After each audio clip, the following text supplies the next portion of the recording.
In the vast, endless expanse of the Pacific Ocean, there lies an island so remote that it has been called Tapito Otahenawa, or translated, the navel of the world. A place so isolated, so mystifying, that even today it holds secrets buried in its soil, hidden beneath its rocks, and carved in its stone. This is Rapa Nui, better known to the world as Easter Island. Famed for its giant monolithic statues, over 900 in total, some weighing over 80 tons and standing over 30 feet tall, Rapa Nui's story is one of mystery, tragedy, and lies. How did a small Polynesian society, isolated from the rest of the world, first get there, and second, create one of the most remarkable and perplexing cultures the Earth has ever known? Let us first have a look at the mainstream narrative regarding Rapa Nui or Easter Island and pick out all the obvious discrepancies, like how did the first settlers manage with no fresh water? And how did they create these huge statues with primitive tools, etc., etc.? Now, no one knows what actually did happen, even though they like to tell you they do. No one can know. Even we can only speculate. But there is a difference between speculation and downright stupidity, or worse, fibs. So, first, the mainstream narrative. It is taught and thought that Polynesian peoples navigated in handmade canoes, using nothing but the stars as a reference, across a vast, treacherous ocean with all its storms, and settled on this small island. Rapa Nui is located more than 2,000 miles from the nearest inhabited island. That is roughly the distance between Ireland and Canada. In a large canoe, without a compass, and if used at all, primitive sails. They say this happened around 800 AD. That's just 1200 years ago. Can you imagine the hardship, the feat that a 2,000-mile journey would be for those so primitive in large canoes? Life in Europe was even primitive back then. Yes, the Europeans and the Middle East and the Far East had agricultural advancements, but in Polynesia? Come on. The Gregorian calendar, as we know it, didn't even start being used until another 700 years or so. For the first settlers, life on Rapa Nui must have seemed like a dream, an untouched land with abundant resources. Yet they say, as the centuries passed, this paradise would begin to reveal a dark side, one that would lead to a devastating collapse of its society. One clue to the mystery of the island lies within the Moai statues. These are tall, imposing, and enigmatic statues. These stone sentinels, made from volcanic tuff, stand as silent guardians to a forgotten world. But they are far more than mere statues. They are supposed to represent the power of the island's rulers, the Ariki, and the divine connection to the ancestors. The construction of the Moai had to be a monumental effort. Hundreds of people would have worked together to carve and transport these massive figures, some weighing over 80 tons, from the quarry at Ranu to their final resting places on stone platforms known as ahu. But as the Moai statues grew in number, so did the competition for power amongst the island's chiefs. The statues, which were meant to honour the ancestors, soon became symbols of a dangerous rivalry, one that would spark conflict, betrayal, and destruction. Over time, the Rapa Nui population depleted the resources of this plentiful and wonderful island. This led to fighting amongst its tribes, and a downward spiral ensued. Added to this, the fact that European settlers stumbled across the island in the 18th century and spread diseases like smallpox and TB and shot some of the natives over misinterpretation. It is said that in the 1860s that Peruvian slave traders landed and stole most of the adult population for slavery.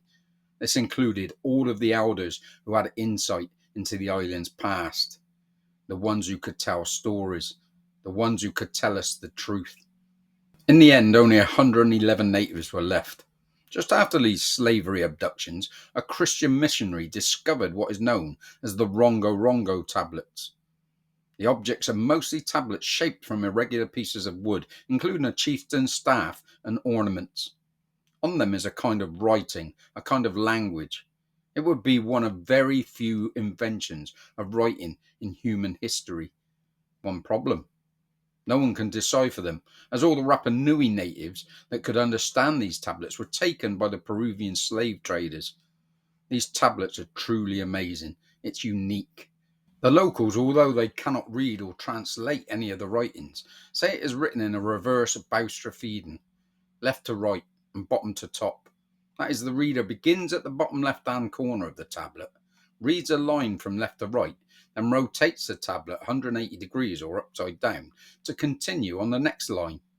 It was a marvel considering these natives had no outside contact with any other peoples. The writings include drawings of mysterious animals, possibly a dragon, vegetation, and symbols. At one stage, the island obviously thrived. They built sophisticated irrigation systems, planted crops, and lived in relative harmony with nature. But, so we're told, the population grew. The island's resources began to dwindle. The soil, once rich and fertile, became depleted from overuse. Trees, which were crucial for building canoes and transporting the Moai, were cut down at alarming rates. The collapse didn't happen overnight, though. It was a slow, insidious unravelling. The people of Rapa Nui, once united, began to fight amongst themselves, and resources became scarce. The chiefs and their followers began to turn on each other, blaming one another for the island's decline. The once proud Moai were toppled, thrown into the dust as a symbol of the fall of the kingdom. By the time the European explorers arrived in the 18th century, Rapa Nui was a shadow of its former self, a barren, war-torn land. As you can see, there is no definitive answer. What we do know is that the island's ecosystem, once delicate, was pushed past the tipping point. As the trees vanished, so did the island's ability to thrive. The toppling of the Moai was symbolic of the end of the old order, and a new order was created. That is the narrative we are told. Do you notice something? Are we being told a story that kind of reflects everything they are trying to push on us right now? Immigration, depletion of Earth's resources, slavery, diseases, banishment of speech, the worshipping of ancestors, a monarchy, a new order. Here's what I don't get though. How can any of this be true? First off is the Moai. They are huge. They are heavy beyond belief. How can a civilization with no proper tools, no understanding of architecture and the like, no lifting equipment, and certainly no reason to take so much time to create these statues, create and move these statues? This is how they tell you they did it.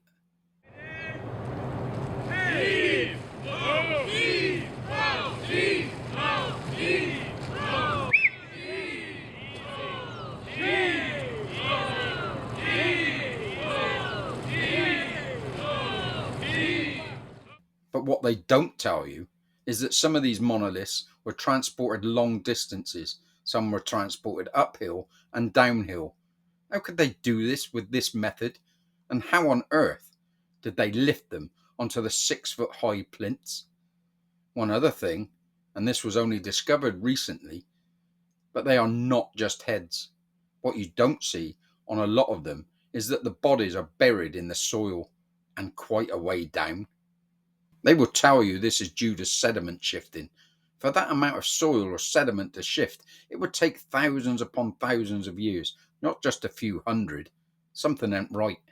Simply put, and don't forget, I don't know, I can only speculate as well, but I don't think they did build these monoliths. I think they were there when they got there.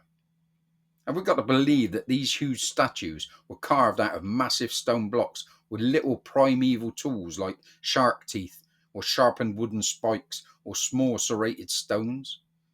Have we got to believe that these people, bearing in mind, probably spent most of their time catching and preparing food, carried 80-ton stone statues long distances and lifted them onto 6 foot high plinths? Would they have the nous, the strength, and the resources to do this? Highly unlikely. Allegedly, they found tools made of shark teeth on Rapa Nui. Blimey, have you seen how difficult it is to catch a shark now, let alone back then? Just ask Roy Scheider, Richard Dreyfuss, and Robert Shaw. Surely they would have needed a bigger boat. The timeline, whilst doing my research, I noticed one constant thing. Every story you hear about this island has a different starting point. Some say the Polynesians first landed on this island in 800 AD, then it's 1200 AD, then it's the 17th century. Who's right? Once again, no one knows. So why make up a date? Unless, of course, you're arrogant enough to realise that whatever date you say, the public will believe them anyway. No matter when they first stepped foot on this beautiful land, they would have encountered one major problem for sure. There are no rivers, no lakes, no natural reservoirs. They would have had to rely on rainfall alone for their drinking water and the water for their so-called irrigation systems. It does rain quite a bit nowadays on Rapa Nui, so maybe they could have survived that, I suppose. But it would have been a massive struggle. So if they didn't do all these things, who did? Well, in my view, there are one or two or maybe three possibilities. Could there have been a much more civilized peoples living on this island before? Ones with better tools, better conditions, and much, much more strength? Bigger people?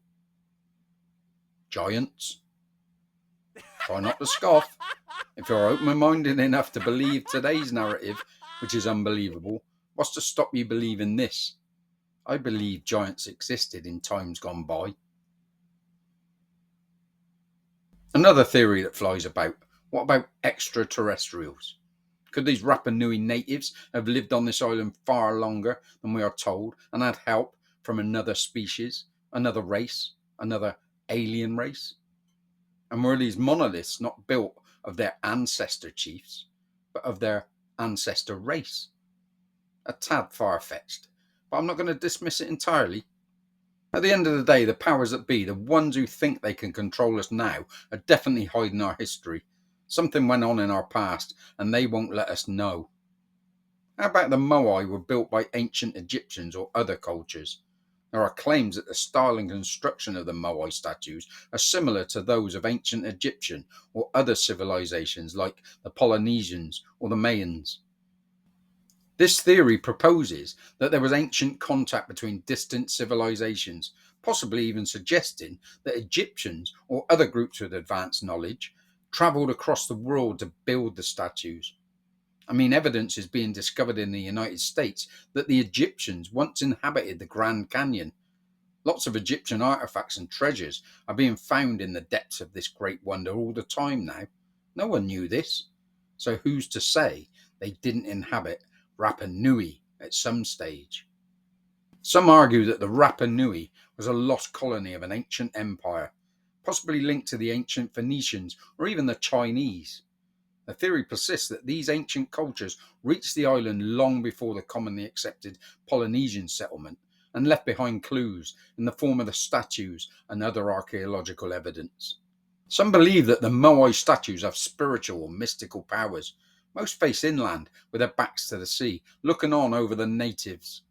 Could it be that the statues were created as a form of ritual magic or to serve as conduits for spiritual energy?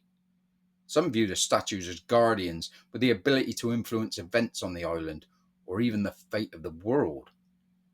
I also believe that the collapse of Rapa Nui's society was not solely due to environmental mismanagement like deforestation, as often claimed. We can argue that external forces such as European colonisation or even deliberate sabotage by foreign powers played a significant role in the island's decline, hence the lies to cover this up. The island, now a UNESCO World Heritage Site, has been carefully preserved, its Moai still watching over the land as they have for centuries, if not millennia. Rapa Nui is a mystery that has captured the imagination of the world, and as long as the Moai stand, their silent gaze will continue to watch over us, reminding us of the power of the past and the enduring mystery of the island that time forgot. This is Rapa Nui, the island of secrets. Was it an alien base? Was it a home of giants? Did they change the name to Easter Island in an attempt to hide its native past? Or is the unbelievable story they tell you unbelievably accurate?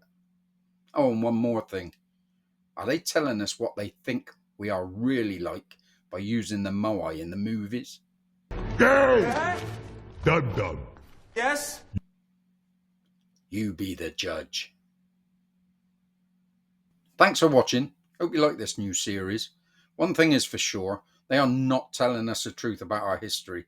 And in this series, I hope I can jog a few minds to come up with possible answers to Earth's secrets. Hope so. Please consider subscribing. It costs nothing and it really helps the channel.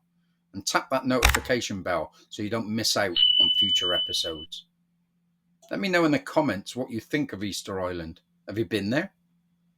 Anyway, I'll see you in the next video. Thanks again. Bye for now.